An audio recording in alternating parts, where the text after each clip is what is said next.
சகோதரர் தான் டைரக்டா இறங்கியிருக்காரு களத்துல. பழிக்கு பழி தான். பழிக்கு பழி. எப்பயும் வெளியில இருந்து உள்ள போய் அட்டாக் ஆமா. பண்ணி உள்ள இருந்தே வெளில விரட்டியிருக்காங்க. உங்களுக்கு ஆதார் கார்டு கொடுத்து பாஸ்போர்ட் எந்த வழக்கு எத்தனை மணிக்கு வழக்கு நம்பர்லாம் மேட்ச் ஆகணும். ஓ மேட்ச் ஆனதான் நீங்க உள்ளே போக முடியல, போக முடியாது. Full safer secure. உள்ள போயிட்டோம்னா அவ்வளவுதான், இருக்கவே முடியாது, கிட்ட யாரும் வர முடியாது. ஏன்னா ஜட்ஜுக்கு முன்னாடி போய் நிற்கணும், கத்தியோடு இருப்பீங்களா ஜட்ஜுக்கு முன்னாடி? ஃபர்ஸ்ட் அட்டம்ப்ட்லேயே போட்டாங்களான்னு நான் சொல்ல மாட்டேன், நிறைய அட்டம்ப்ட் நடந்துடும். நிறைய பேர் கம்யூனிட்டி தெரியணும், ஜாதி கொலையும் இருக்குது. அண்ணனை கொண்டுட்டானே டெத்த அழுவாங்கல்ல தாய்கள், அழகுள்ள அந்த வெறி தானா ஏற ஆரம்பிச்சுதான். எல்லாரையும் ஃபைட் ஈக்குவல் ஃபைட் பண்ணுவாங்க, சாதாரணப்பட்டவங்க நினச்சி பேசுவாங்க. ஆனால் அவங்களே உங்களுக்கு தப்பு கொடுக்க கூட பார்த்துலான்றோம். எப்படி முடிக்கிறது இது? யார் முடிக்கிறது? எப்போ முடியும்? அப்படியே செத்துக்கிட்டே போகிறதா? அழிஞ்சு போவாங்க, மனித குலமே அழிஞ்சு போவாங்க. கவலையின்றி சுவாசியுங்கள். உலகின் தலை சிறந்த மருத்துவர்கள் உங்களுக்கு சிகிச்சை அளிக்கிறார்கள். நுரையீரல் அறுவை சிகிச்சையில் உலக விகிதத்தை விட அதிக வெற்றி. நீங்கள் புகைப்பிடிக்கும் பழக்கம் உள்ளவரா? ஆண்டுக்கு ஒரு முறை லோ டோஸ் சிடி ஸ்கேனில் பரிசோதித்து உங்களையும் உங்கள் குடும்பத்தாரின் பாதுகாப்பை உறுதி செய்து கொள்ளுங்கள். ரூபாய் 5000 மதிப்புள்ள பரிசோதனை ரூபாய் 2500 மட்டுமே. தங்கம் மருத்துவமனை, நாமக்கல் மற்றும் கான்பூர். சார், இப்போ நம்ம பேசிட்டு இருக்க சமயத்தில் அரை மணி நேரத்துக்கு முன்னாடி பார்த்தீங்கன்னா இதே திருநெல்வேலி மாவட்டம் ஒருங்கிணைந்த நீதிமன்ற வளாகத்தில் 7 பேர் கொண்ட கும்பல் கொலை குற்றவாளியாக இருக்கிற மாயாண்டிங்கிறவரை வெட்டி சாச்சிருக்காங்க. என்ன நடக்குது? கடந்த மாதம் பார்த்தீங்கன்னா ஓசூர் நீதிமன்ற வளாகத்தில் இதே மாதிரி ஒரு கொலை நடந்துச்சு. இந்த கொலைக்கான பின்னணி என்ன சார்? இல்லை, இப்போ இருந்த ஒரு மாயாண்டி 38 வயசு, பக்கத்தில் உள்ள கீழநத்தம்ங்கிற ஒரு ஊரை சார்ந்தவர். அவர் மேலே ஏற்கனவே 2வது வார்டு கவுன்சிலர் ராஜாமணி என்பவரே கடந்த ஆண்டு அவர் கொலை செய்திருக்கிறாரு. ஒரு வருஷம் ஆகிட்டா, ஒரு வருஷத்துக்கு. ஆனால் இன்றைக்கி வந்தது ஒரு வேற ஒரு கொலை முயற்சி வழக்கில் பேர் அவருக்கு வந்திருக்காரு. இவர் மேலே கொலை மற்றும் கொலை முயற்சி வழக்குகள், இன்னும் சில வழக்குகள் இவர் மேலே இருக்குது. அதுக்கு அப்பியராக வந்தப்போ தான் கோர்ட்டுக்குள்ளே இருந்து இன்சைட்லேருந்து அவுட்டருக்கு விரட்டியிருக்காங்க. எப்படி சார் உள்ளே வந்திருக்க முடியும்? அது கத்தி இதெல்லாம் காரில் உள்ளே கொண்டு போயிருக்க வாய்ப்புகள் இருக்குது. இப்போ சென்னையில் முடியாது, ஏன்னா எல்லாம் சிஎஸ்எஃப் போலீஸ் இறக்கியிருக்காங்க. எல்லா நீதிமன்றத்துக்கும் அந்த பாதுகாப்பு கண்டிப்பாக வேறு வழி இல்லை. இனிமே வச்சுக்கிட்டுலாம் மல்லடிக்க முடியாது. இது யாருக்கு தான் அப்புறம் பாதுகாப்பு இருக்குது? அவர் கொலை குற்றவாளியாகவே இருக்கட்டும், ஆனால் நீதிமன்றத்துக்கு வரக்குள்ளே கோர்ட்டுக்குள்ளே வச்சு வெட்டுறது எந்த வகையில் லாஜிக் சொல்லுங்கள்? கோர்ட்டுக்கு குற்றவாளிகள் மட்டும்தான் வர்றாங்களா? ஃபேமிலி கேஸில் உள்ளவங்க வருவாங்க, சொத்து கேஸில் உள்ளவங்க வருவாங்க. எல்லாருக்கும் ஒரு பயத்தை கொடுக்குதில்ல இந்த விஷயம். வழக்கறிஞர்கள் இருக்கிறாங்க, நீதியரசர்கள் இருக்கிறாங்க. எவ்வளோ ஒரு காம்பேக்டாக உள்ள ஒரு பிளேஸுக்குள்ளே இது ரொம்ப தப்பு. ஆனால் இந்த கலாச்சாரம் நிறுத்தப்பட வேண்டும். ஏன்னா ப்ரீவியஸாக சென்னையில் அது நடந்துச்சு. சென்னையில் எழும்பூர் நீதிமன்றத்தில் நடந்திருக்கு. சைதாப்பேட்டையில் ட்ரை பண்ணியிருக்காங்க மர்டருக்கு. அது எஸ்கார்டு போலீஸோட அவங்கள கொலை பண்ண ட்ரை பண்ணியிருக்காங்க. இதெல்லாம் நடந்திருக்கு, நம்ம இல்லைன்னு மறுப்பதற்கு இல்லை. ஆனால் இந்த சம்பவங்கள், இந்த கொடூர கொலை இப்போ இந்த ராஜாமணி அவருடைய சகோதரர் தான் டைரெக்டாக இறங்கியிருக்காரு களத்தில். பழிக்கு பழி தான். பழிக்கு பழி. 7 பேர் சேர்ந்த கும்பல், 4 பேர்னாங்க, இல்லை 7 பேர் சேர்ந்த கும்பல். அதில் ஒருத்தரை மட்டும் வழக்கறிஞர்களே சேர்ந்து பிடிச்சி கொடுத்துருக்காங்க. முதல்ல அவங்களுக்கும் ஒரு பெரிய நன்றி சொல்லணும். இல்லை, காவல்துறை வேடிக்கை பார்த்துன்னு சொல்கிறாங்களா சார்? நாங்கள் சொல்கிற ஒருத்தர் பிடிச்சி வச்சுருக்கு, வாங்கன்னு கூப்பிட்றோம், யாருமே அவ்வளோ காவல்துறை வேடிக்கை பார்க்குறாங்க, எஸ்ஐ மட்டும் தான் ஒரு ஆள் உடியாராரு அப்படின்னு சொல்கிறாங்கல்ல. இல்லை, அதாவது ஒரு புலவாய்ப்பில் அந்த காவல்துறைக்கான தனிப்பட்ட பயமும் உங்களுக்கு இருக்கும். ஆனால் காவல்துறையே பயந்தா எப்படி சார்? அப்படிதான் இருக்குது நிலவரம். எல்லா கோர்ட்லேயும் தான் போலீஸ் பாதுகாப்பு, மக்களை பாதுகாக்கிற காவல்துறையே பயந்தா எல்லா கோர்ட்லேயும் போலீஸ் பாதுகாப்பு இருக்குது. ஆனால் நீதிமன்றத்துக்கு இவங்க உள்ளே இருந்தே வெளியில் வர்றாங்க. எப்பயும் வெளியில இருந்து உள்ள போய் அட்டாக் பண்ணுவாங்க, உள்ள இருந்தே வெளில விரட்டியிருக்காங்க. அப்போ முன்னாடியே ப்ரீ பிளானா உள்ள வந்திருக்காங்க. ப்ரீ பிளான்டா வந்திருக்கலாம். முதல் நேரத்துக்கே அதுக்கான கத்தியெல்லாம் உள்ள கொண்டாந்து ஸ்டோரேஜ் பண்ணியிருக்கலாம், இல்லை காருக்குள்ளே வச்சு கொண்டு வந்திருக்கலாம் உள்ள. ஏன்னா சென்னையில் பார்த்தீங்கன்னா எல்லாருக்கும் பாஸ்போர்ட் தான் நீங்கள் உள்ளே வர முடியும். உங்களுக்கு ஆதார் கார்டு கொடுத்து பாஸ்போர்ட் எந்த வழக்கு எத்தனை மணிக்கு வழக்கு நம்பர்லாம் மேட்ச் ஆகணும். மேட்ச் ஆனால் தான் நீங்கள் உள்ளே போக முடியலாம், போக முடியாது. வழக்கறிஞர் மட்டும்தான் உள்ளே போகலாம் ஐடி கார்டோட. மற்ற யார் வந்தாலும் சரி வழக்கு இருக்கணும். காவல்துறைக்குமே பாஸ் தான். எந்த கேஸுக்காக வர்றீங்க, எந்த கோர்ட்டில் மெசேஜ் கொடுக்குறீங்க, இவ்வளோ டைட்டாக பண்ணிட்டாங்க. ஆரம்பத்தில் நாங்கள் அதுக்கு எதிர்த்து போராடணும், இந்த சிஎஸ்எஃப் போலீஸை வெளியேற்றணும் அப்படின்னு சொல்லி. இப்போ அது ரொம்ப காம்பேக்டாக இருக்குது, ஃபுல் சேஃபர் செக்யூர். உள்ளே போயிட்டோம்னா அவ்வளோதான், இருக்கவே முடியாது, கிட்ட யாரும் வர முடியாது. வேலை அன்வான்ட் பர்சனாலிட்டி உள்ளே வர முடியாது. நீங்கள் சொல்கிற இந்த 7 பேர் கொண்ட கும்பல்லாம் உள்ளே இறங்க வாய்ப்பே இல்லை. அவ்வளோ ஒரு பாதுகாப்பாக இருக்க வேண்டிய நீதிமன்றத்தில் இந்த மாதிரி சம்பவங்கள் தொடர்ந்து நடைபெறுவது ரொம்ப வருத்தத்துக்குரியது, வேதனைக்குரியது. உங்கள் பிரச்சனை எதுவாக வேணுமோ இருக்கலாம், அவர் கொலை பண்ணியிருக்கலாம், அந்த கொலைக்கு நீங்கள் பழிக்கு பழி வாங்க, அது உங்களுடைய பிரச்சனை, அது நம்ம எதுவுமே சொல்ல வரல. ஆனால் அது நடக்கிறதுக்குன்னு ஒரு பிளேஸ்மெண்ட் இருக்குது. கண்டிப்பாக இந்த இடத்த சூஸ் பண்ணக்கூடாதுல்ல, நீதிமன்ற வளாகத்தை. கொலைக்கு கொலை பழிக்கு பழிங்கிறது நம்ம ஆதரிக்கல, அது தவறு. ஆனால் இந்த இடத்த சூஸ் பண்ணக்கூடாதுல்ல, அதுக்குன்னு மக்கள் இப்போ தெரிச்சு இல்ல ஓடுவாங்கல்ல. எதுக்கு இந்த இடத்த சூஸ் பண்ணணும், நீதிமன்ற வளாகத்தை ஏன் சூஸ் பண்ணணுங்கிறேன். அதாவது நீதிமன்ற வளாகத்தை ஏன் சூஸ் பண்ணணும் அப்படின்னாக்க, கோர்ட்டுக்கு வரக்குள்ள பெரும்பாலும் வந்து பார்த்தீங்கன்னா, பெரிய டான்லாம் பார்த்தீங்கன்னா, பயங்கர பாதுகாப்போட வருவாங்க. ஆமா, கிட்டக்கே நெருங்க முடியாத பல அளவுக்கு பேரை பார்த்துருக்கோம். பார்த்துருக்கோம். இப்போ ராக்கெட் ராஜாவெல்லாம் கோர்ட்டு வரக்குள்ள பாருங்க, கம்ப்ளீட் பென்ஸ் வண்டியில பெரிய ஆளுகளோட கேரவன் மாதிரி ஒன்று ஒரு வண்டி மாதிரி வரும். ஆளோட வந்து போவாங்க. இவங்க கோர்ட்டுக்கு இன்னொன்று, இந்த தேதியில இந்த இடத்துக்கு வருவாருங்கிற கணிப்பு நீதிமன்றத்தில் மட்டும்தான் இருக்கும். பாக்கி எங்கேயுமே இருக்காது. ஒரு கல்யாண வீட்டில் வச்சு நீங்கள் போடணும்னு ட்ரை பண்ணுறீங்கன்னா, கல்யாண வீட்டுக்கு நீங்கள் போகலைன்னா என்ன செய்ய முடியும்? ஆமா, சில பேர் வீட்டில் வச்சு போடுறதுக்கான சுச்சுவேஷனே நெருங்க முடியாது. எல்லார் வீட்லேயும் எல்லாரும் பூந்து போட்டுற முடியாது. உள்ளே போய் மாட்டிக்கிச்சோன்னு வச்சுங்க, வெளியே வர முடியாதுல்ல. ஏன்னா உங்களை அட்டன் பண்ணுறதுக்கு வீட்டுக்குள்ளே உங்கள் வீட்டில் நுழையிறோன்னா, ஏதோ ஒன்று நீங்கள் கதவு லாக் ஆகிட்டு இல்லை ஏதோ ஒன்று வெளியில் வர முடியாது. ஆமா, அவ்வளவுதான். அதனால வீடு வந்து அவ்வளோ எளிதில்லை. வழியில் வச்சு போடுறதுன்னா காரில் வரக்கணும், காரில் வரக்குள்ளே வெட்ட முடியாது. பாம்பு அடித்து தான் வெட்டணும், நிறுத்தணும். அதுக்கான ஆப்ஷனும் இருக்காது. கோர்ட்டுக்குள்ளே யாரும் இங்கே கோர்ட்டுக்கு போகிறவங்க வந்து கத்தியே வேறு எதுவும் எடுத்துகிட்டு போக முடியாது. வாய்தாவுக்கு போகிறவங்க நிற்கிறாங்க இல்லையா? ஆமா, பின்ன எப்படி சார் இவங்க கொண்டு வந்திருப்பாங்க? இவங்க ஒன்று வாய்தாவுக்கு வந்தாங்க. இவங்க கொலை பண்ணுறதுக்கு வந்தாங்க. வாய்தாவுக்கு போய் அப்பியர் ஆகிறது சொல்கிறேன். வாயாண்டி எடுத்துகிட்டு போக முடியுமானா எதுவும் எடுத்துகிட்டு போக முடியாது. நீதிமன்ற அந்த ரூமுக்குள்ளே அந்த ஃபுல்லாக செக் பண்ணி தான் அனுப்புவாங்க. செக் பண்ணி தான் அனுப்புவாங்க. அந்த பண்ணுற அவ்வளோ பெரிய செக்கிங்கெல்லாம் பண்ணுறதில்ல. பட் அதை எடுத்துகிட்டு போக மாட்டாங்க பொதுவாக. அது ஒரு ஏன்னா ஜட்ஜுக்கு முன்னாடி போய் நிற்கணும். கத்தியோடு இருப்பீங்களா ஜட்ஜுக்கு முன்னாடி? தவறி அந்த கத்தி கீழே விழுவுது, இல்லை சட்டைக்கு உள்ளேருந்து கத்தி தெரியுதுன்னா நீதிமன்றம் என்ன நினைக்கும் உங்களை? அதனால் அதை செய்ய மாட்டாங்கங்கிற ஒரு கணிப்பு. அதுதான் ஒழிய வேறு ஒன்றும் கிடையாது அந்த இடத்த. ரெண்டாவது, அந்த கோர்ட்டுக்குள்ளே அவர் என்ட்ரானது பிறகு கூட தகவல் தெரிஞ்சு கூட இவங்க அசம்பிள் ஆகிருக்கலாம், உள்ளே வந்திருக்கலாம். உள்ளே வந்துருக்கலாம். அதுக்கு வாய்ப்புகள் இருக்குது. நீதிமன்றத்துக்கு உள்ள ஆள் வந்துட்டார், ரீச்சிட்டு மாயாண்டி ரீச்சிட்டு நம்ம கரெக்டாக உள்ளேருந்து வெளில வர போகிறாரு, அது கூட ஒரு கெஸ்ஸிங். அதுக்கு பிறகு கூட அசம்பிள் ஆகிருக்கலாம். இப்போ சென்னை போன்ற மெட்ரோபாலிட்டன் இந்த மாதிரி பெரிய சிட்டியில் தாங்க ஒரு ஒரு மர்டருக்கான அசம்பிள்லாம் அவ்வளோ எளிதாக பண்ணிட முடியாது. ஏன்னா இங்கே ஒரு சிக்னலில் எல்லாமே மாறி போயிடும். இந்த சிக்னலில் ஒரு கார் சிக்னலில் நிற்கிதுன்னா அந்த சிக்னல் மூவ் ஆகிட்டிங்கனாலே எல்லாமே கொலாப்ஸ் ஆகிடும். ஆமாம், அடுத்து ஒரு டீம் பூந்துடும், அடுத்து நீங்கள் எங்கேயே மூவ் ஆகிடுவீங்க, உங்களை கேஷ் பண்ணவே முடியாது.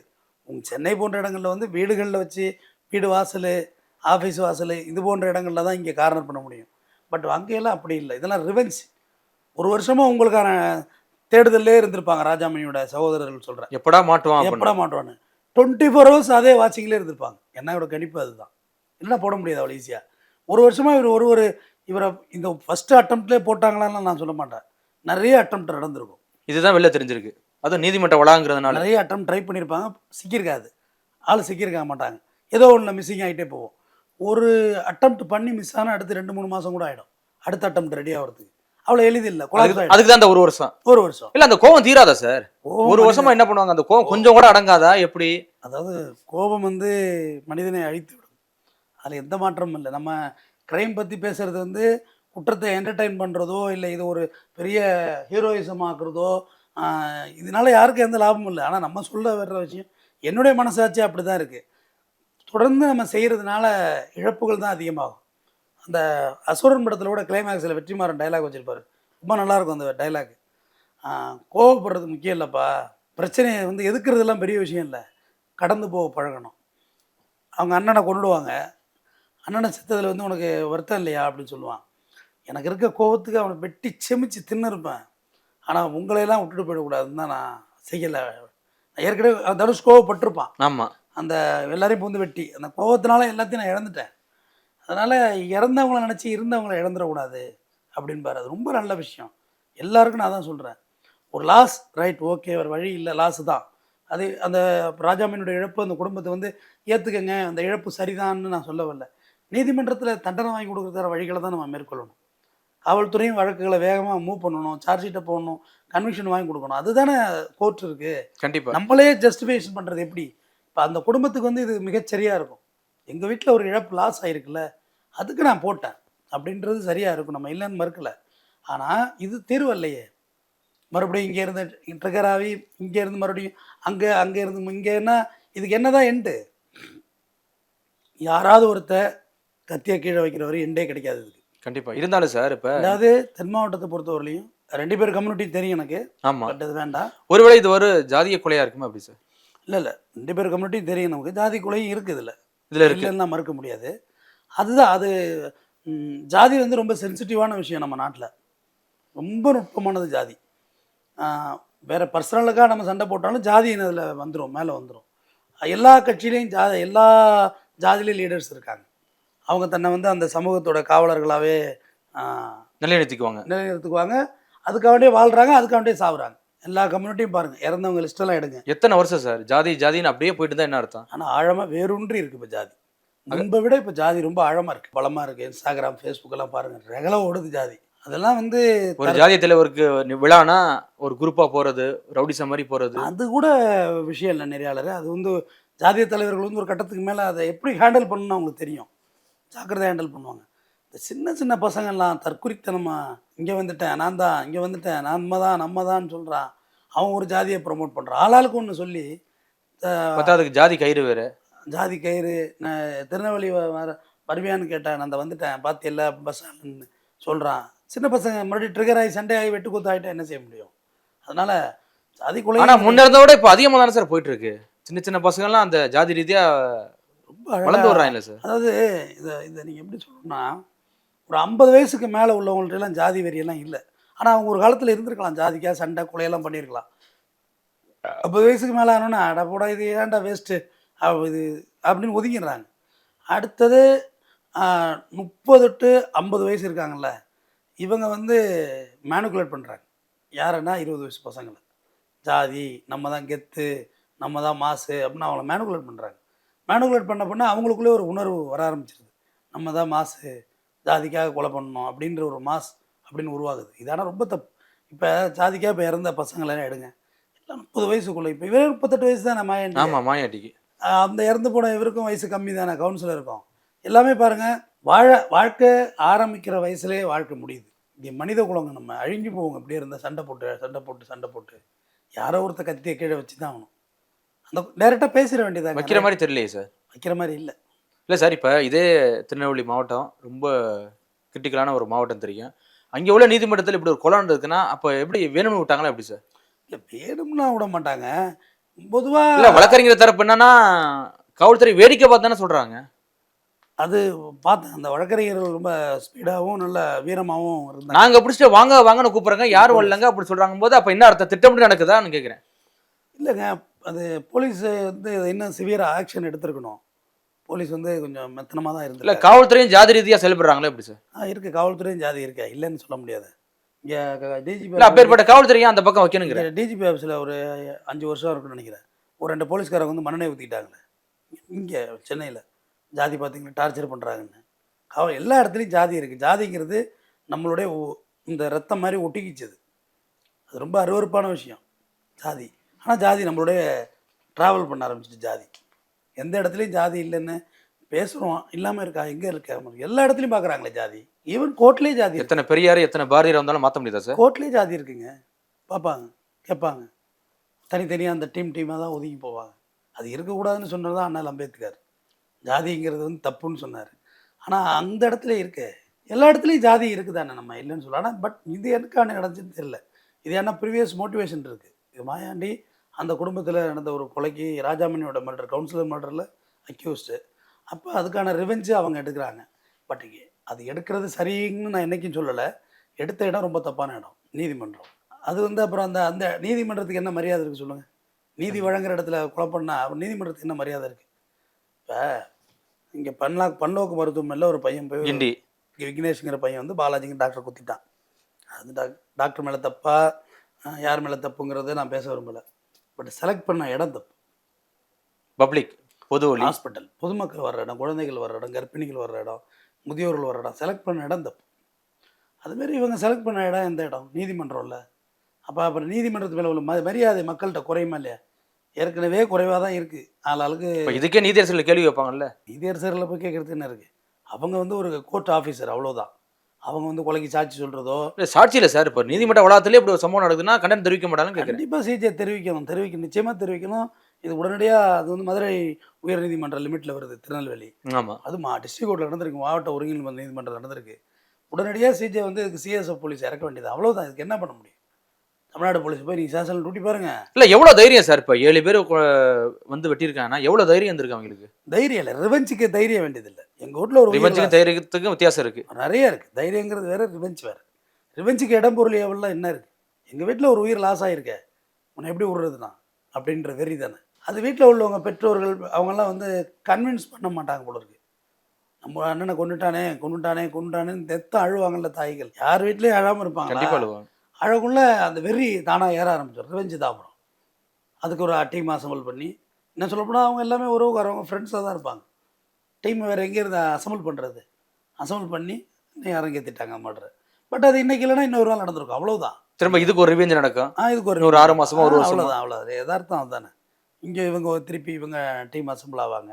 இது வரைக்கும் நான் இந்த பார்த்த தென் மாவட்டத்து கொலைகள் இப்போ வடக்க வர வர வர வர வந்து வேறு மாதிரி இருக்கும். திருச்சிக்கு வடக்க வேறு மாதிரி. ஆமாம். திருச்சிக்கு வடக்க பார்த்தீங்கன்னா வன்னியர்கள், பட்டியலின சமுதாய மக்கள், அப்படியே கலப்பாக எல்லா கம்யூனிட்டியும் இருப்பாங்க. அகமுடையார்கள், உடையார்கள். அப்படியே சென்னை வந்தால் சென்னையில் ஜாதியே இல்லைன்னு தான் சொல்லணும். எல்லா ஜாதியும் எல்லா ஜாதியும் இருக்குது. என்ன சொல்லப்போனால் வேற்று மாநிலத்தோடு இங்கே இருக்காங்க. ஜாதியை மீறி இங்கே சென்னை வந்து இங்கே எல்லாருக்கும் எல்லா பலமும் சமம். உங்களுக்கு இருக்க பலம் தான் எனக்கு, எனக்கு இருக்க பலம் தான் பெரிய கோடீஸ்வரனுக்கு. எல்லாம் இங்கே ஒரே பலம் தான். எல்லாரையும் ஃபைட் ஈக்குவல் ஃபைட் பண்ணி பார்த்துருவாங்க. சென்னையில் பேசி பாருங்களேன், சாதாரணப்பட்டவங்க நினச்சி பேசுவீங்க. ஆனால் அவங்களே உங்களுக்கு டஃப் கொடுத்து எப்போட பார்த்துடலான்றவாங்க. ஏன்னா இது அப்படிப்பட்ட ஒரு கிராஃப் இங்கே உள்ளது இந்த பூலோக அமைப்பு. ஆனால் தென் மாவட்டங்கள் அப்படி இல்லை. ட்ரையாங்கிள் மாரி இருக்குது. முக்கோணம்னு சொல்லுவாங்கல்ல. ஆமாம். ஒரு பக்கம் முக்குளத்து சமுதாயம், ஒரு பக்கம் நாடார் சமுதாயம், இன்னொரு பக்கம் தேவேந்திர சமுதாயம். இந்த 3 சமுதாயம் எந்தெந்த இடத்துல யார் யார் மெஜாரிட்டியாக இருக்காங்களோ மற்ற 2 சமுதாயத்தை டாமினேட் பண்ணுறாங்க. தேவர் சமுதாயம் அதிக உள்ள மெஜாரிட்டியாக இருக்கிற இடத்துல நாடார்கள் மற்றும் தேவேந்திர குல சமுதாயத்தினர் வந்து அங்கே அவங்க அட்ஜஸ்ட் பண்ணி போகணும், வேறு வழி இல்லை. அடுத்து தேவேந்திர குல சமுதாயத்து மெஜாரிட்டியாக இருக்கிற இடத்துல நாடார் சமுதாயம் அட்ஜஸ்ட் பண்ணி போகணும், தேவர் சமுதாயம் அட்ஜஸ்ட் பண்ணி போகணும், முக்குளத்தூர் சமுதாயம் அட்ஜஸ்ட் பண்ணி போகணும். நாடார் சமுதாயம் மெஜாரிட்டி இருக்கிறது இந்த 2 சமுதாயம், இந்த முக்கோணம். வேறு கம்யூனிட்டி எங்கள் சவுண்டே கிடையாது. இந்த 3 பேர் தான் சவுண்டு. இதில் நீ பெரிய ஆளா நான் பெரிய ஆளா மாறி மாறி மாறி மாறி நடந்துக்கிட்டே தான் இருக்குது. இப்போ சமீபத்தில் தீபக் ராஜா பாண்டியன்னு ஒரு மர்டர் பார்த்தோம், ஹோட்டலில் வச்சு. அது ப்ரீவியஸ் மோட்டிவேஷன், ப்ரீவியஸ் மர்டர் தான் பண்ணியிருக்காங்க. இத்தனைக்கும் அந்த பையன் நல்லா படிச்சிருக்கான், பெரிய படிப்பாளியாக இருந்திருக்கான், புத்தகத்தோட தன்னோட பயணத்தை நடத்தியிருக்கான். கிளைமேக்ஸில் பார்த்தீங்கன்னா அவருடைய அந்த பாடியை அடக்கம் பண்ணுற இடத்துல புத்தகத்தை வச்சு அடக்கம் பண்ணுறாங்க. அந்த பையன் அந்த அடக்கம் பண்ண ஒருத்தர் பேசுகிறாரு, வீடியோ இருக்குது பாருங்கள். இப்போ சாதினே போயிட்டான் பார்த்தியா, போய் படிக்கிற வேலையை பாருங்கள் அப்படின்னு ரொம்ப அசால்ட்டாக அந்த புதைக்கும் போது ஒரு பெரியவர் சொல்கிறாரு, இப்படி பண்ணாதீங்க நம்ம சமுதாய மக்கள். இந்த பையன் மேடையில் ஏறி தீபக் ராஜா பேசக்குள்ளே சொல்கிறான், குடிக்காதீங்க யாரும், நீங்கள் படிக்கணும்னு தான் நான் கத்தியை தூக்கிட்டு தெரிகிறேன், குடிக்காதீங்க இளைஞர்கள்னு சொல்கிறான். ஸோ அந்த பையன் நல்ல மாதிரி அந்த சமுதாயத்தில் ரன் பண்ணியிருக்கலாங்கிறது தான் என்னோட கருத்து. இப்போ அண்ணல் அம்பேத்கர் வந்து இந்த உலகத்துக்கே அவர் தான் புரட்சியாளர், உலகத்துக்கு மனித குலத்துக்கு மானிடவியலுக்கே அவர் தான் ஒருத்தர். ஆனால் அவர் இங்கே சாதியவாதியாக காட்டப்பட்டாங்க. எனக்கு அது ரொம்ப வருத்தம். அது முத்துராமலிங்க இது வரைக்கும் சாதியவாதியாக காட்டப்பட்டார். சாதித்த தலைவர், சாதித்த தலைவர், தேசிய சாதிய தலைவர். மருதுபாண்டியர் சாதிய தலைவராக காமிக்கப்படுறாங்க, வேலுநாச்சியார் சாதிய தலைவராக காமிக்கப்படுறாங்க. இப்படி எல்லா தலைவர்களையும் பாருங்களேன் சாதி தலைவர்களாக. அரசியல்வாதிகள் அதான் சார் பயன்படுத்துகிறாங்க. அதுதான் அமைதிப்படையில் சத்யராஜ் சொல்லுவார், சாதி கர்மாந்திரத்தை யார் கண்டுபிடிச்சது?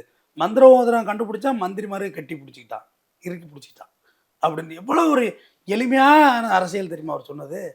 அதான உண்மை. இன்ன வரைக்கும் நம்ம எதுக்காக வேண்டி சண்டை போடுறோம் நமக்கு தெரியல.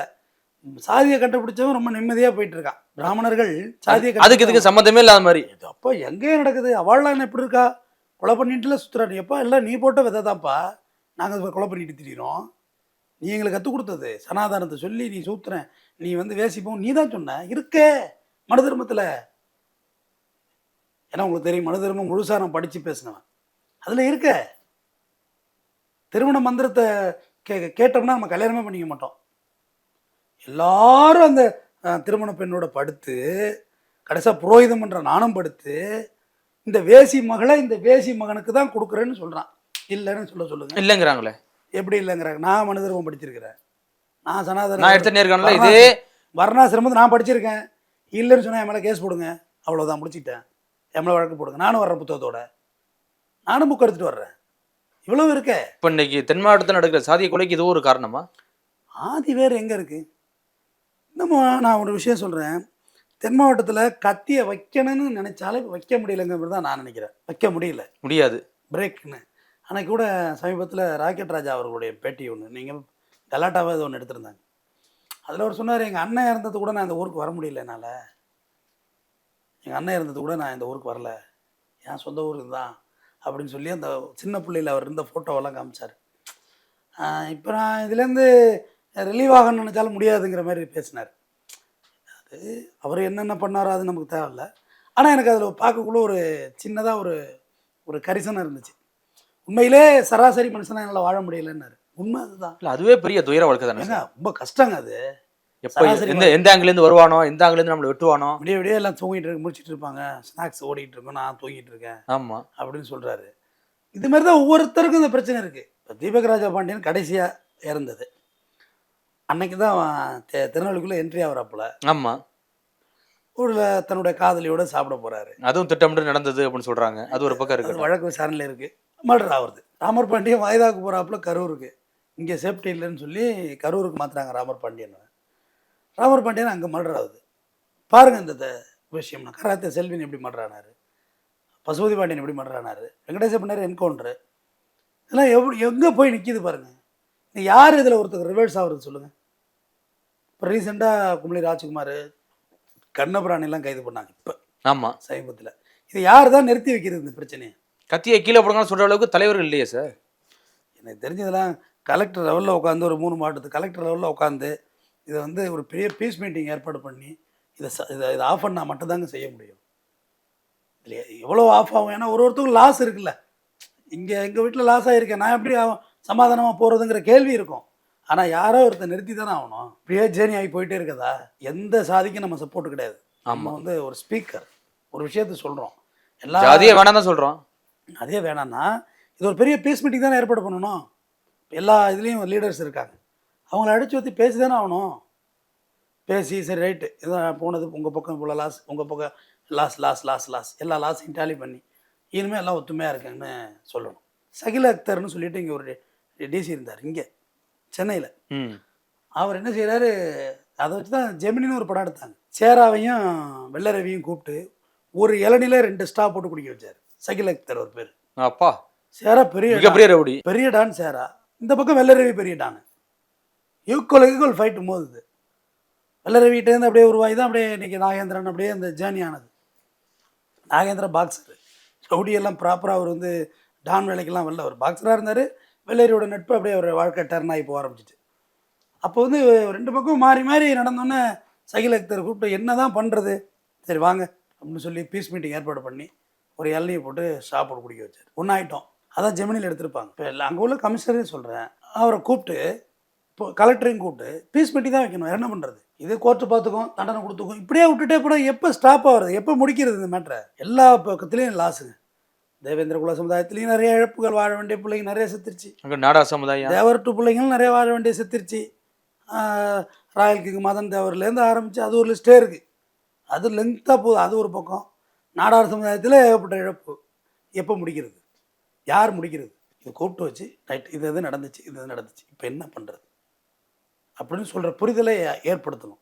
எம்பவர்மெண்ட்டுக்கு வரணும். நம்ம பேசுகிறோம்ல, இது மர்டர் இருக்குது, அது கண்டிக்கத்தக்கது. அது நீதிமன்றத்தில் வளாகத்தில் செஞ்சிருக்கக்கூடாது. ரைட்டு, அதை கோர்ட்டு முடிவெடுக்கும், நீதிமன்றம் தண்டனை கொடுக்கும். ஏற்கனவே ராஜாமணி மர்டருக்கு இவங்க ரிவெஞ்ச் மர்டர், ரைட்டு, இது ஃபேக்ட்டு. பட் இதை எப்படி தான் சொல்யூட் பண்ணுறது? எப்படி முடிக்கிறது? இதை யார் முடிக்கிறது? எப்போ முடியும்? இப்படியே செத்துக்கிட்டே போகிறதா? அழிஞ்சு போவோங்க, மனித குலமே அழிஞ்சு போவோங்க. ரிவெஞ்ச் தான். அதாவது கோபப்படுபவர்களே இங்கே வாழ்க்கையில் தோற்று போகிறார்கள். எவனொருவன் தன் ஆத்திரத்தை கட்டுப்படுத்துகிறானோ அவன் வாழ்க்கையில் தலைவனாகிடுவான். எல்லாருக்கும் எல்லார் மேலேயும் ஆத்திரம் இருக்குது. நிறையாளர் ஆத்திரம் இல்லை, எல்லாருக்கும் இருக்குது. எனக்கு 1000 கோபம் இருக்கும். ஆனால் நம்ம சகித்து போகணும். சகிப்புத்தன்மை ரொம்ப முக்கியமானது. திட்டுவாங்க, கமெண்ட் பாக்ஸில் திட்டுறாங்க, அதுக்காக போய் சண்டை போட முடியுமா? ஐடி தேடி இங்கே மயிலாடுதுறையில் இன்ஸ்டாகிராமில் கமெண்ட் போட்டதில் மர்டர் ஆச்சுங்க. ஆமாம். அந்த பையன் பேர் அஜித் நினைக்கிறேன். நடந்து ஒரு 8 மாதம் இருக்கும். மயிலாடுதுறை பைபாஸில் மர்டர் ஆச்சு. வெறும் இன்ஸ்டாகிராம் ஃபைட்டு தான். வாடா பார்ப்போம், வாடா நீ மாயிரம் பஸ் ஸ்டாண்டு வாடா பார்ப்போம்னு சொல்லி அது அத்தராத்திரியில் போய் நின்று மர்டர் ஆகிப்போச்சு. திடீர்னு அங்கே இருட்டுக்குள்ளேருந்து அசம்பிள் ஆகி போட்டாங்க. இன்ஸ்டாகிராமில் நடந்தது. சகிப்புத்தன்மை ரொம்ப முக்கியம். கண்டிப்பாக. என்ன திட்டிட்டு போட்டது என்ன இருக்குது? நம்ம விட்டு கொடுத்து போகணும்னு சொல்கிறேன். வள்ளுவனோட முடிக்கிறேன். அகழ்வாரை தாங்கும் நிலம் போல தம்மை இகழ்வார் பொறுத்தல் தலை. எவ்வளவு டார்ச்சர் பண்ணாலும், குத்துனாலும், வெட்டினாலும் இந்த நிலம் தாங்குது. அகழ்வாரை தாங்கும் நிலம் போல தம்மை இகழ்வார் பொறுத்தல் தலை. நம்மளை அசிங்கப்படுத்துகிறான். இகழ்தல் என்றால் அசிங்கப்படுத்துறது. தன்னை எவ்வளோ அசிங்கப்படுத்தினாலும் இகழ்ந்தாலும் பொறுத்தால் தலைவன், அவன்தான் தலைவன். நன்றி. மீண்டும் மற்றவர்களோடு சந்திப்போம். மிக்க நன்றி சார். நன்றி. கவலையின்றி சுவாசியுங்கள். உலகின் தலை சிறந்த மருத்துவர்கள் உங்களுக்கு சிகிச்சை அளிக்கிறார்கள். நுரையீரல் அறுவை சிகிச்சையில் உலக விகிதத்தை விட அதிக வெற்றி. நீங்கள் புகைப்பிடிக்கும் பழக்கம் உள்ளவரா? ஆண்டுக்கொரு முறை லோ டோஸ் சிடி ஸ்கேனில் பரிசோதித்து உங்களையும் உங்கள் குடும்பத்தாரின் பாதுகாப்பை உறுதி செய்து கொள்ளுங்கள். ரூபாய் 5000 மதிப்புள்ள பரிசோதனை ரூபாய் 2500 மட்டுமே. தங்கம் மருத்துவமனை, நாமக்கல் மற்றும் கான்பூர்.